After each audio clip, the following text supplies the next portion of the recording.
Damas y caballeros, vamos a intentar resumir un poco el periodo que corresponde a los años 1820-1829 en el contexto de las Provincias Unidas del Río de la Plata, posterior al proceso independentista. Son años de muchísima dificultad, en donde es muy fácil perderse al abordar este periodo debido a que la gran característica es la falta de un orden central. Ese es la característica que se extiende a lo largo de todos estos años. Haciendo un poco de revisión, el periodo se inicia en la batalla de Cepeda, en donde los caudillos federales de Santa Fe y Entre Ríos, me refiero a López y a Ramírez, enfrentan a las fuerzas del director supremo, Rondeau, y los vencen en esta batalla de Cepeda, decretando el final del directorio, la caída del directorio y el comienzo de un periodo de autonomías provinciales, en donde supuestamente las provincias del interior estarían triunfando.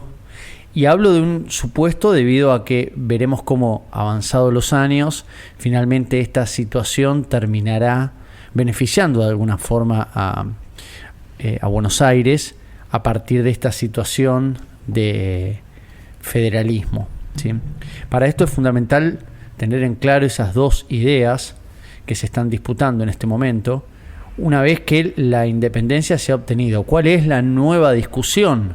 ¿Qué es lo que se está disputando? ¿Por qué se está peleando a partir de este momento? Bueno, quedó atrás, evidentemente, ya el conflicto con España por obtener una independencia que ya para 1820 parece totalmente asegurada, más allá de que San Martín y Bolívar continúan aún dando batalla en Perú y bueno, finalmente en Bolivia. Pero es evidente que no hay ya un peligro realista en las Provincias Unidas. Por lo tanto, de aquí más lo que queda es ver cómo organizar al nuevo territorio, particularmente cuál va a ser la forma de gobierno que se va a terminar adoptando. Acá es donde empieza a imperar la necesidad de una constitución, dado que es un poco la tendencia de la época, que pueda llegar a indicar justamente por escrito de qué manera va a funcionar el nuevo gobierno que debería emerger. Hasta tanto aparecen personajes como los que ya he mencionado, me refiero a Estanislao López y a Francisco Ramírez, que no son ni más ni menos que caudillos. ¿Qué implica ser un caudillo? Bueno, acá hay una discusión también extensa, porque es una palabra que muchos la han utilizado de forma despectiva, como la apropiación de un poder que no está regulado por nadie. Por ende, hay una idea de que ese caudillo hace lo que quiere dentro de su provincia. Particularmente esa es una idea que va a imperar bastante en el centralismo porteño de Buenos Aires. Mientras que por otro lado uno puede ver a la figura de ese caudillo como lo que organizó a estas Provincias Unidas durante el extenso periodo en donde no hubo un orden central. Tengamos en cuenta que durante todos estos años, a partir de la caída del directorio, no va a existir nuevamente un poder central, y esto va a ser algo característico hasta que finalmente se sancione la Constitución de nuestro país, recién allá por 1853. Por lo tanto, lo que genera orden es cierto de forma irregular, en el sentido de que no hay normas que generen la llegada de estos personajes, pero no dejan de ser personas que se han destacado en general en las luchas por la independencia y que tienen el reconocimiento del pueblo. De ahí es que hablemos de arraigo popular, en los cuales ese pueblo los ve a estos caudillos como una especie de primus inter pares, como el primero de los de su clase. Muchas veces al mismo tiempo son terratenientes, no es necesariamente una condición. Sí, comúnmente luego terminan siendo, como consecuencia de esa cuota de poder que van a terminar teniendo, dado que en general además terminarán siendo los caudillos, los gobernadores, serán quienes estos caudillos se transformarán en gobernadores de sus respectivas provincias.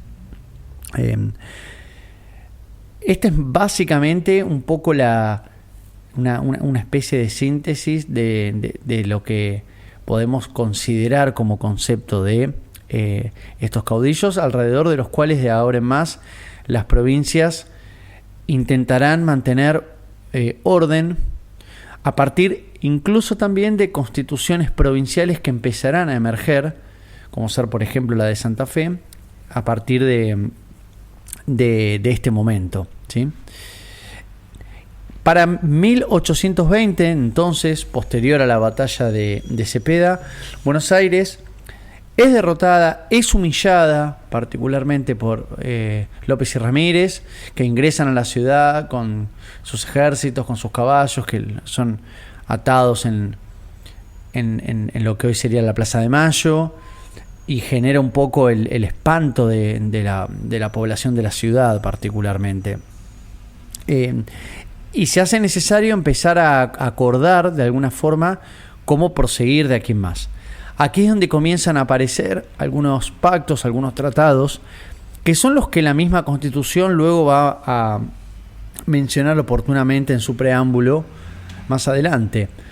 Hablo del Tratado del Pilar, hablo de Venegas y hablo del Cuadrilátero, que son los tres tratados iniciales importantes para intentar colocarle un cierre a la guerra entre esta secuencia de guerra civil que comienza a darse entre el interior y Buenos Aires. El primero de ellos es el del Pilar, que se firma una vez finalizada la batalla de Cepeda, entre los dos caudillos del litoral y Buenos Aires. Acá hay un punto importante, que es que estos caudillos que pertenecían a la Liga de los Pueblos Libres, que estaba gobernada por Artigas, se separan. Ya no lo mencionan a Artigas en este tratado.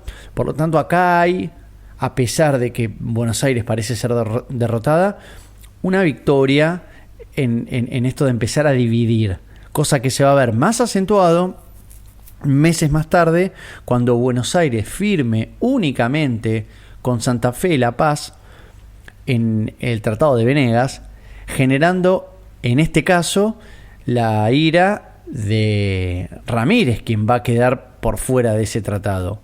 Lo mismo que se hizo en el primero con Artigas, ahora sucederá con Ramírez. Y ambas figuras van a quedar totalmente desplazadas y ya no volveremos a hablar de estos dos personajes.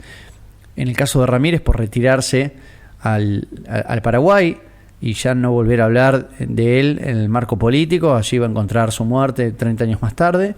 Y en el caso de Ramírez, directamente por enfrentarlo a López y en esto, encontrar la muerte para 1821. Entonces acá empezamos a ver como una situación que es adversa para Buenos Aires, de alguna forma empieza a transformarse en algo positivo. El último tratado que he mencionado, que es el del Cuadrilátero, se firmará entre las cuatro provincias de Buenos Aires, Santa Fe, Entre Ríos y Corrientes, y que va a terminar generando una alianza de estirpe más bien federal, diríamos, en contra de el resto del territorio. El año 1820 inicialmente se inicia como un año caótico para Buenos Aires, es conocido como la anarquía del año 20, en donde se suceden una gran cantidad de gobernadores que duran muy poquito tiempo, hasta que finalmente aparece una conciliación dentro de la misma provincia de Buenos Aires, dado que había diferencias, hay visiones unitarias y federales dentro de todo el territorio, y Buenos Aires no es la excepción. Finalmente hay un acuerdo del cual va a emerger el Partido del Orden, que va a arrojar un nuevo gobernador que va a ser Martín Rodríguez. Acá es donde están los cimientos del Partido Unitario de Buenos Aires, con un ministro que él va a tener, que es Bernardino Rivadavia, personaje fundamental, dado que este ministro será el responsable de otorgar una gran cantidad de obras, de mejoras para la provincia, que va a ser conocido meses más tarde como la feliz experiencia porteña.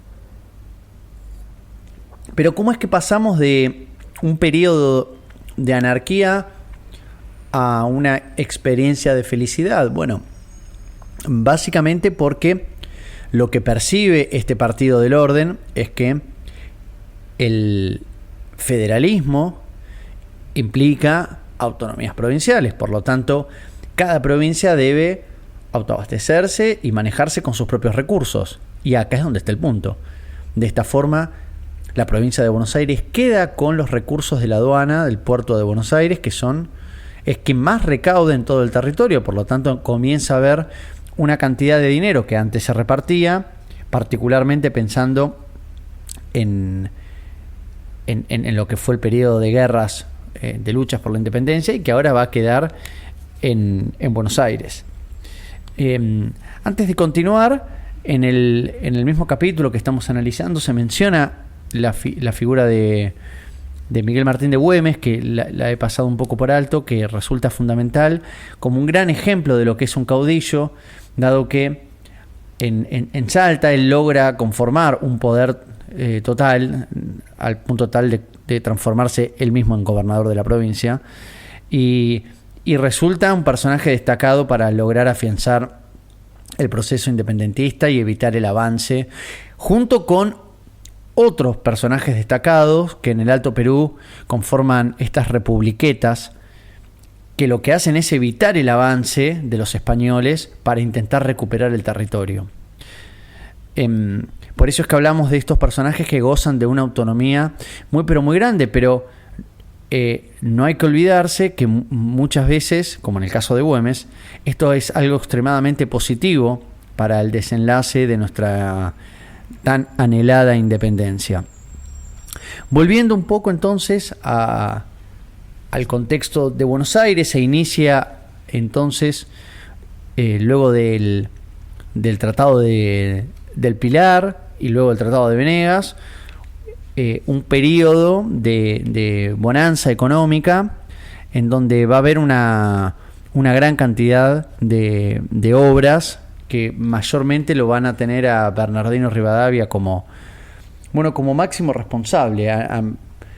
Él está recién retornado de Europa y realiza una gran cantidad de mejoras educativas, como ser la fundación de la Universidad de Buenos Aires, el Colegio de Ciencias Naturales, la Escuela Normal Lancasteriana, la Biblioteca Popular, el Archivo General, crea hogares para niños, genera la Sociedad de Beneficencia. Es un personaje que claramente está mirando Europa y que pretende hacer de Buenos Aires una Buenos Aires moderna, europea, y de ahí que comienza también a reducir el poder que sectores como de pronto la Iglesia Católica le están disputando a un Estado, porque eso es lo que él acaba de observar de sus viajes.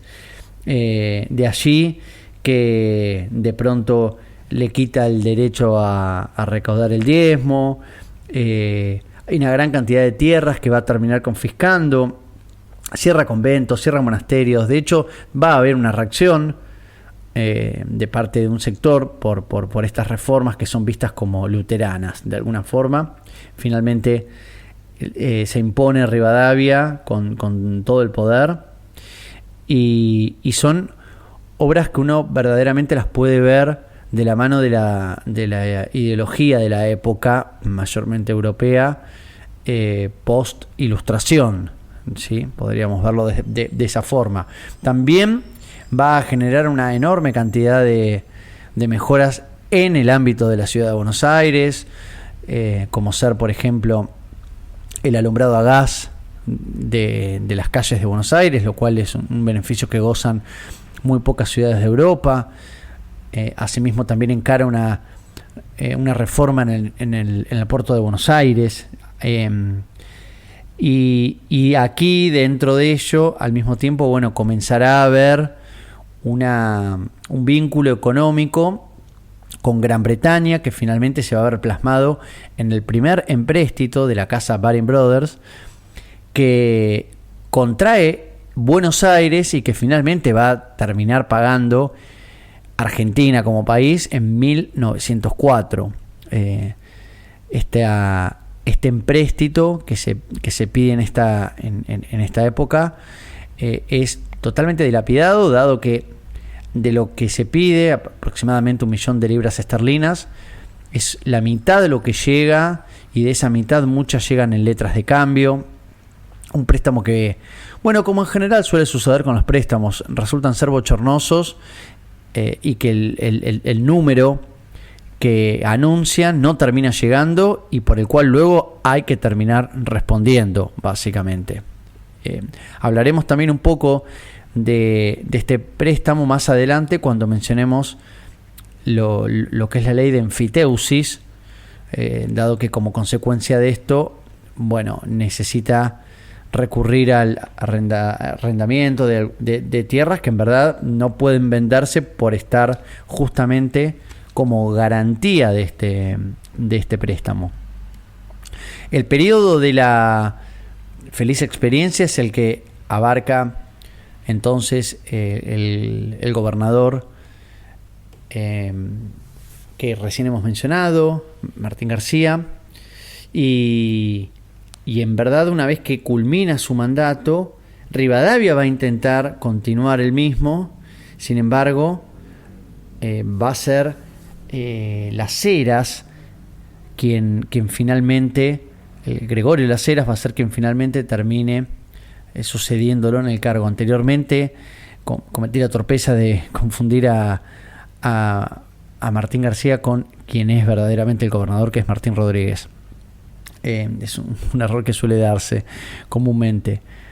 Lo cierto es que en esta época un gobierno dura 3 años, va a ser de 1821 a 1824 el gobierno que le pertenezca a Martín Rodríguez. Las Heras inicia su periodo sancionando la ley fundamental, en la cual lo que se decreta es que hasta tanto no haya un gobierno, una constitución que genere un gobierno central, cada provincia va a manejarse por sí misma. Y permanentemente está esta idea de convocar a un congreso constituyente, cosa que se hará justamente a partir de 1824, y en el marco de este congreso, intentando sancionar una constitución, es que finalmente se va a dar un conflicto, el primer conflicto internacional que tendrá nuestra región, nuestro país en verdad, que es la guerra con el Brasil. En este marco, esos 33 orientales cruzan a la banda oriental, recuperan el territorio que estaba en manos del Imperio del Brasil y declaran que pertenece a la República Argentina. Por supuesto que el Congreso avala la determinación, pero esto lo que hace es que Brasil le termine declarando a la Argentina en 1825 una guerra que va al mismo tiempo a generar que ese mismo Congreso decrete una ley de presidencia en 1826, porque al estar en el marco de una guerra es necesario que el territorio tenga una autoridad central que sea la encargada de básicamente decir qué hay que hacer en esa guerra.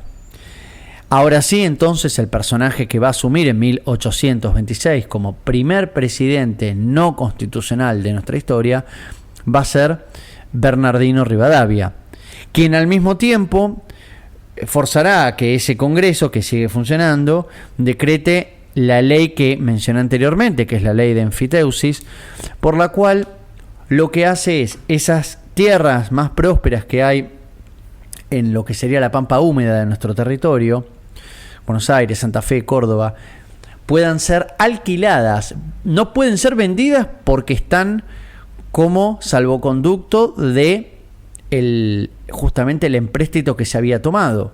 Vos no podés vender algo que te está dando a vos la garantía del préstamo que vos hasta tanto no saldes. Bueno, es evidente que esas tierras no las podés vender. Pero lo que sí puede hacer, y es lo que termina haciendo, es generar una estrategia para que esas tierras puedan ser alquiladas al Estado. Eso es básicamente lo que la ley de enfiteusis decreta. ¿Para qué? Para ser trabajadas, porque es lo que se buscaba al mismo tiempo, activar la ganadería y la agricultura en nuestro país. Lo cierto es que esta ley es muy importante porque en verdad no termina generando nada de esto, y la consecuencia final es que acá es donde está el origen de cómo unas pocas familias, estamos hablando de 400, 500 familias patricias, se terminarán haciendo con las tierras más fértiles de nuestro país, y que al día de la fecha tal cosa persiste, dado que esas tierras han sido pasadas de generación en generación, y lo cierto es que no se pagó ningún precio, ningún dinero al Estado argentino, dado que todos los beneficiados eran amigos de Bernardino Rivadavia. Por lo tanto, podríamos pensarlo esto como una toma ilegítima de tierras de la alta sociedad argentina, de guante blanco, podríamos decir. Por eso es que esta ley de enfiteusis resulta ser tan importante. La guerra con el Brasil va a ser escandalosa, como lo es toda guerra en general, dado que la Argentina en el campo de batalla, esta guerra se encuentra ganándola. Sin embargo, hay una necesidad por parte de Rivadavia de generar una urgente paz, dado que económicamente le estaba perjudicando y muchísimo. El puerto se encontraba totalmente debilitado, hay un cerco que le coloca las naves de Brasil. La guerra se da en territorio brasilero, pero hay un bloqueo comercial que los buques brasileros le imponen a nuestro territorio. Por lo tanto, Bernardino Rivadavia va a enviar a una especie de embajador para negociar una paz imperiosa, urgente, a toda costa, en el cual obviamente que el mejor escenario es que la banda oriental quede en manos de la República Argentina. Un segundo escenario, si eso no es posible, sería su independencia. El escenario que no hay que barajar bajo ningún punto de vista es que este territorio quede en manos del Imperio del Brasil, pero más que nada porque además la guerra la estaba ganando Argentina. Pues bien, finalmente para 1827 la noticia es que lo que se ha firmado es un alto en fuego, un cese de la guerra, en el cual la banda oriental queda para el Imperio del Brasil. Claramente, cuando la noticia llega a Buenos Aires, Bernardino Rivadavia no tiene mayor opción más que firmar su renuncia, básicamente, por el bochornoso acuerdo que había arreglado este ministro Manuel García, a quien él había enviado, en donde se logra terminar con una guerra, sí, pero básicamente a cambio de la misma provincia que en aquel entonces formaba parte todavía del Virreinato del Río de la Plata, pero que estaba siendo dominada por el Imperio de Brasil. De aquí en más que se va a terminar conformando como un estado tapón, dado que sabemos, finalmente la banda oriental va a terminar independizándose en 1828, transformándose en la República Oriental del Uruguay. Lo cierto es que Rivadavia debe renunciar y por ende Buenos Aires vuelve a necesitar un gobernador. Este gobernador, que asumirá en 1827, no es más ni menos que Dorrego. Manuel Dorrego, federal de pura cepa, y admirador de la administración norteamericana y de su federalismo, es muy cercano a los sectores populares y eso genera un rechazo muy grande por parte de los sectores más altos, de los cuales muchos están retornando de esa guerra de Brasil como altos mandos militares, como ser por ejemplo el general Lavalle, que se identifica mucho más con el sector unitario y al enterarse que es Dorrego el nuevo gobernador de Buenos Aires, monta en cólera y genera una especie de golpe de Estado, porque lo quita él del poder de forma totalmente violenta. Dorrego había sido un gobernador electo de forma legal, no podemos mencionar constitucional porque no existe tal cosa, pero sí legalmente, lo aparta del cargo y finalmente en diciembre de 1828 termina fusilándolo, lo detiene y lo fusila, lo cual vuelve a traer un periodo de inestabilidad. Y aquí es donde aparece un personaje que en verdad no es que nadie lo conocía para 1828. Me refiero a Juan Manuel de Rosas, quien había ofrecido capitales en su momento para la firma del Tratado de Venegas. Juan Manuel de Rosas es un terrateniente que se hizo él mismo, dado que si bien proviene de una familia de élite, él rompe con su linaje, se hace a sí mismo administrando estancias, que es lo que sabe hacer, y ya para finales de la década del 20 es un personaje que tiene mucha influencia y un gran poder adquisitivo. Y entiende que en este marco todos pierden, o por lo menos todos los dedicados al comercio, al negocio agrícola ganadera de la provincia de Buenos Aires. Por lo tanto, así como supo apoyar al Partido del Orden, que mayormente tenía una ideología unitaria, ahora entonces cruzará la vereda y será él quien se encargue de perseguir a Lavalle para destituirlo del poder. No lo va a fusilar, no va a cometer la misma torpeza que sí él comete con Dorrego, y vuelve a forzar un llamado de elecciones para gobernador de la provincia de Buenos Aires, quien terminará eligiéndolo al mismo Rosas en diciembre de 1829 como nuevo gobernador de la provincia, colocándole fin a este periodo de anarquía e iniciando una nueva etapa conocida como etapa rosista o de hegemonía de Rosas. Hablaremos de esa etapa en el siguiente episodio. Hasta aquí entonces el resumen de estos 9 años.